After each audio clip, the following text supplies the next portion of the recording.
Hello everyone, আমি বিতিশার রান্নাঘরে সবাইকে স্বাগত জানাচ্ছি। আজকের রেসিপি নিরামিষ কাঁচকলা আলু বড়ির হালকা ঝোল। তার জন্য প্রথমে কাঁচকলাগুলোকে খোসা ছাড়িয়ে হলুদ জলে ভিজিয়ে রাখবো। অন্যদিকে আলুগুলো কেটে ধুয়ে রেখে দেব। কড়াইতে অল্প পরিমাণে তেল গরম করে নেব। তেল গরম হলে ডালের বড়িগুলো দিয়ে দেব। বড়িগুলোকে লাল লাল করে ভেজে নেব।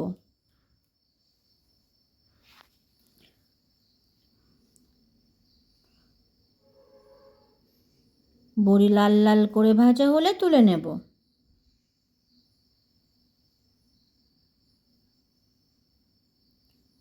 কড়াইতে আরও একটু তেল গরম করে নেব। তেল গরম হলে 5 ফোড়ন, শুকনো লঙ্কা ও তেজপাতা ফোড়ন দেব।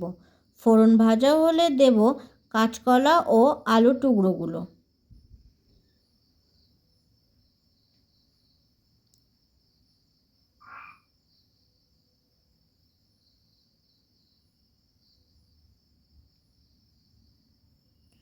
কিছু সময় ভেজে নেব।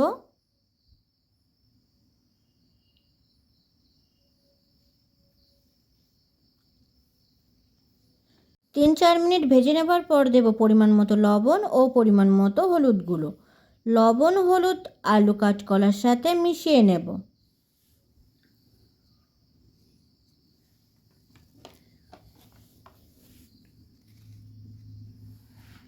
কিছু সময় ভাজার পর দেব একটা ছোট টমেটো কুচি ও 4-5টা চেরা কাঁচা লঙ্কা। কিছু সময় ভেজে নেব।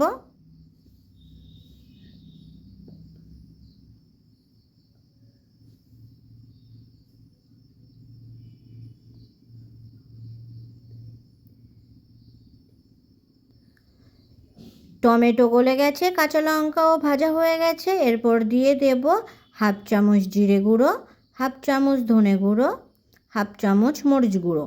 সব গুঁড়ো মশলা আলু কাঁচকলার সাথে মিশিয়ে নিয়ে আরও কিছু সময় কষে নেব।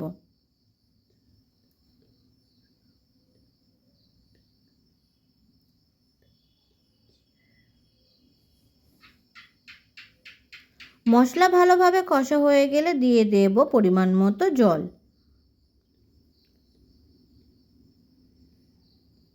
ঝোল একটু নাড়াচাড়া করে নেব। ঝোল ফুটতে শুরু করেছে, দিয়ে দেব ভেজে রাখা ডালের বড়ি।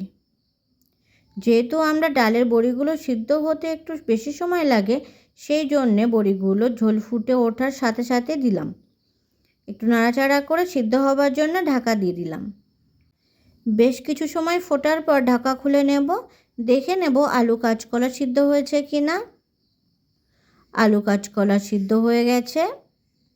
আরও কিছু সময় ফুটিয়ে নেব।